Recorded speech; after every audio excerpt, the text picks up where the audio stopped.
Hello guys, ఇవైతే జంతికలు అనమాట. అమ్మ చేసింది. ప్రాసెస్ ఒకసారి చూద్దాం.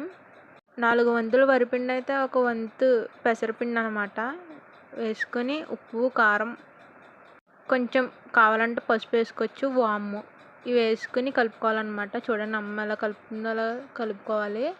చపాతీ పిండిలా కలపాలి, కానీ బాగా జోరుగా ఉండకూడదు, అలాగని బాగా గట్టిగా ఉండకూడదు. చపాతీ పిండికి కొంచెం లూజ్గానే ఉండాలి, ఎందుకంటే జంతికలు రావాలి కదా. జంతిక పొడకలో ఒక ముద్ద చుట్టి వేస్తుంది అనమాట. తర్వాత అక్కడ చిల్లీలు గట్టి కనిపిస్తుంది కదా, దాని మీద అయితే పిండుతుంది.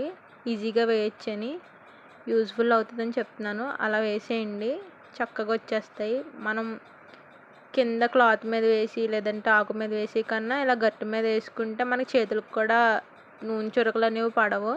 చూడండి, ఇది గట్టి మీద కూడా వేసింది. ఇవి కూడా పొయ్యి మీద వండింది అమ్మ, టేస్ట్ బాగుంటాయని. గ్యాస్ కూడా సేవ్ అవుతుంది కదా. సో అదనమాట మ్యాటరు. అలా గరిటె మీద పిండేసి వేసేసుకుంటే సరిపోతుంది. మన చేతి మీద కూడా నూనె రాదు.